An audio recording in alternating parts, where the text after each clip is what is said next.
Number 2, రేపు honourable సుప్రీంకోర్టులో ఖచ్చితంగా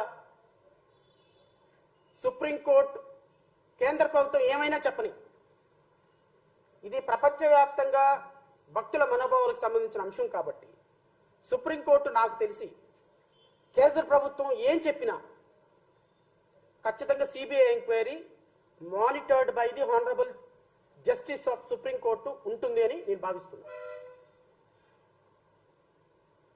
ఎందుకంటే ఇది గనక వదిలేస్తే కన్న తల్లితో కూడా రేపు రాజకీయాలు చేసే ఒక రోజు వస్తుంది. ఆల్రెడీ వచ్చేసినాయి.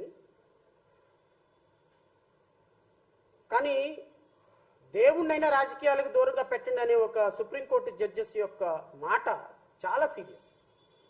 ఒక కాన్స్టిట్యూషనల్ హోదాలో ఉండి చంద్రబాబు నాయుడు ఈ విధంగా ఒక ముఖ్యమంత్రి హోదాలో ప్రకటన చేయడం తప్పు అని ఒక ముఖ్యమంత్రిని కామెంట్ చేయడం ఇంకా సీరియస్ కామెంట్. ఖచ్చితంగా సుప్రీంకోర్టు దీన్ని చాలా సీరియస్గా తీసుకుంటుంది.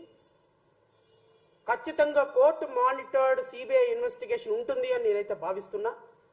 కల్తీ లడ్డు వ్యవహారంలో ఎవరైతే తప్పుడు వార్తలు, తప్పుడు డిబేట్లు, తప్పుడు ప్రకటనలు చేశారో వాళ్ళందరి మీద కేసులు కట్టమని ఖచ్చితంగా సుప్రీంకోర్టు డైరెక్షన్ ఇస్తుంది. అది ముఖ్యమంత్రి అయినా, ఉప ముఖ్యమంత్రి అయినా, మంత్రి అయినా. లడ్డూ ట్యాంకరు లోపలికి వెళ్లకుండా లడ్డూ ట్యాంకరు టెస్టింగ్ రిపోర్ట్లకు వెళ్ళి టెస్టుల్లో ఫెయిల్ అయిపోయి వెనక్కి వెళ్ళిపోతే లడ్డూలు ఎప్పుడు వాడారు అంటున్నా. సుప్రీంకోర్టు జడ్జి అడిగింది అదే. లడ్డూ ట్యాంకరు లోపలికి ఎంటర్ కాకుండా వెళ్ళిపోతే లడ్డూలు ఎక్కడ వాడారయ్యా? ఇంకా మీరెందుకు కొవ్వు కలిసిందని అబద్ధాలు ఆడుతున్నారు? ప్రాథమికంగా ప్రైమా ఫేసి ప్రాథమికమైనటువంటి రిపోర్టుల్లో లడ్డూ తయారీలో నెయ్యి వాడలేదు అని తేలింది. ఇది ఈవో చెప్పాడు.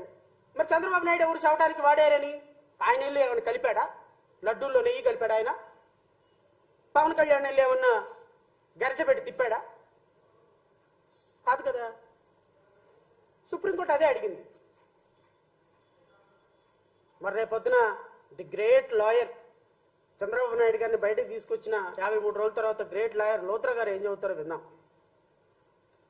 రేపు మరి ఈయన పవన్ కళ్యాణ్ గారు దీక్ష చేయడానికి వెళ్ళారు తిరుపతి దేవస్థానంలో. ఆయన ఏం స్పీచ్ ఇస్తాడో విందాం.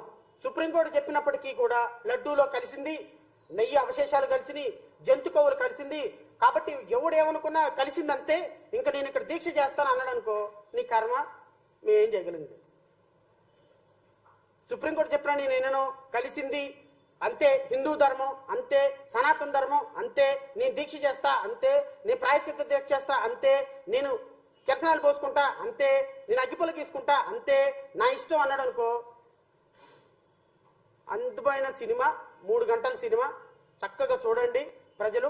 మళ్ళీ మళ్ళీ అలాంటి సినిమా రాదు. రియల్ సినిమా అది. డైరెక్టర్, స్క్రిప్ట్ రైటర్ ఉండడు, కెమెరామ్యాన్ ఉండడు, ఎవరు ఉండరు. అద్భుతమైన స్క్రిప్ట్ పండిస్తాడు. ఆ స్క్రిప్ట్ లో ఆ డైలాగులు కూడా అద్భుతంగా వస్తాయి. డైలాగు, కథ, స్క్రీన్ ప్లే, యాక్షన్, డైరెక్షన్ మొత్తం పవన్ కళ్యాణ్ గారే. ఒక మంచి సినిమా. రేపు తిరుపతి దేవస్థానంలో సనాతన ధర్మం అనేటువంటి ఒక సినిమాని ప్లే చేయడానికి గౌరవ పవన్ కళ్యాణ్ గారు వెళ్ళారు. సినిమా అంతా చూడండి, చక్కగా ప్రజలందరూ ఎంజాయ్ చేయండి. ఆనరబుల్ సుప్రీంకోర్టు మాత్రం మీ తాట తీస్తుంది, కంగారు పడద్దు. లార్డ్ వెంకటేశ్వరతో ప్రకృతితో చిత్రులాడితే క్షమించదు, చరిత్ర క్షమించదు, ప్రజలు క్షమించరు. కాబట్టి మీ అందరూ ఇలాంటి వ్యక్తులకి ఓటు వేసే ముందు ఒకసారి ఆలోచించుకోమని ప్రజలను కోరుతున్నాను. ఒకళ్ళు ఓటేసారు, అయిపోయింది, అనర్థం జరిగిపోయింది. కానీ ఇలాంటి వ్యక్తులు రాజకీయాలకి దేవుళ్ళని మన సెంటిమెంట్లను వాడితే రేపొద్దున మంచి ఏందో చెడేందో తెలుసుకోలేని పరిస్థితుల్లో ఉంటాం. నిజంగా తప్పు జరిగిందా శిక్షించండి. నిజంగా తప్పు జరిగిందా మేము కూడా వస్తాం. ఎవడరా మీరు దేవుడితో చేతులు ఆడతారా, ఎదవల్లారా, మేము కూడా వస్తాం, మేము కూడా పోరాటం చేస్తాం. కానీ అంతేగాని మీరు శిక్షించగలిగిన అధికారంలో ఉండి ఇలా ఊరికే ప్రకాశం బ్యారేజీని పడగొడతాను అన్నది ఎంత దేశద్రోహమో తెలుసా? అది లైఫ్ ఉరిశిక్ష పడేటువంటి దేశద్రోహం. ఎఫ్ఐఆర్ కట్టారా? సో ప్రజలందరూ తేల్చుకోవాలి, ప్రజలందరూ ఆలోచించుకోవాలి. ఇలాంటి ఒక అనాలోచితమైనటువంటి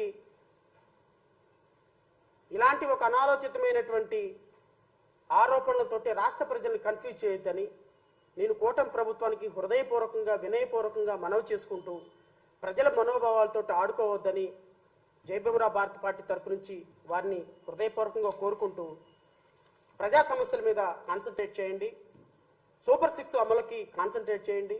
ప్రజలు చాలా బాధల్లో ఉన్నారు, ఆర్థిక ఇబ్బందుల్లో ఉన్నారు, కష్టపడి పనిచేసిన రోజుకి 3 పూటలు తినే పరిస్థితిలో ఉన్నారు.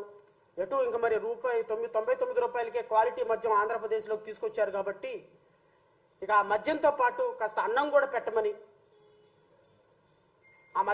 ఇంకో కొద్దిగా అన్నం కూడా పెట్టమని. అసలు నిన్న కొల్లు రవీంద్ర మొహంలో ఆనందం చూస్తే ఆ మద్యం పాలసీని రిలీజ్ చేసేటప్పుడు వాళ్ళు ఇంటికో ఉద్యోగం అందరు కోటీశ్వరులు అయిపోయినట్టుగా ₹99 మద్యం అని ప్రకటన చేస్తుంటే నవ్వాలో ఏడవాలో తల బాదుకోవాలో ఏమీ అర్థం కావటంలా. మన ఆంధ్రప్రదేశ్ రాష్ట్రానికి ఒక ఏదో 100 కంపెనీలు వచ్చి ₹1,00,000 కోట్ల పెట్టుబడులు వచ్చినట్టుగా ఆంధ్రప్రదేశ్ కొత్త మద్యం పాలసీ నేడే చూడండి ₹99 క్వాలిటీ మద్యం అని. ఎంతమంది అంటే ఎన్ని టెండర్లైనా వేసుకోవచ్చు అంట, ఎన్ని టెండర్లైనా అన్లిమిటెడ్ టెండర్స్ అంట. ₹99 క్వాలిటీ మద్యం అంట. మీ 100 రోజుల పరిపాలన ఇదిగో ఇట్ట ముగిసిపోతుంది. థ్యాంక్ యూ సో మచ్ మిత్రులందరికీ. ఎవరైనా ప్రశ్నలు అడగాలనుకుంటే యు ఆర్ వెల్కమ్.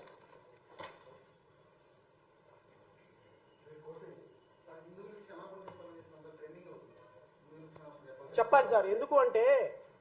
ఎందుకంటే సార్ ప్రాయశ్చిత్త దీక్ష చేయటంలో కూడా అర్థం అదే అని నేను అనుకుంటున్నా.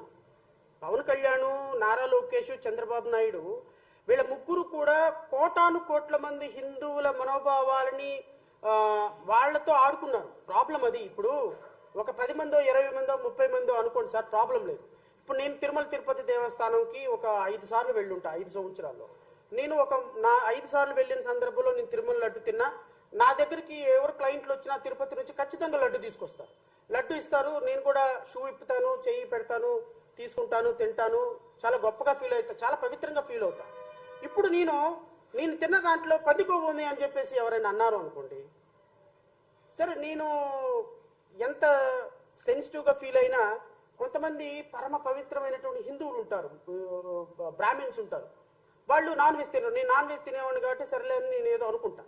నాన్ వెజ్ తిన్నోళ్ళు పరమ పవిత్రంగా ఉంటారు. వాళ్ళ సెంటిమెంట్ ఏమవుద్ది? చెప్పింది ఎవరు? సాధారణమైన వ్యక్తి కాదు సార్.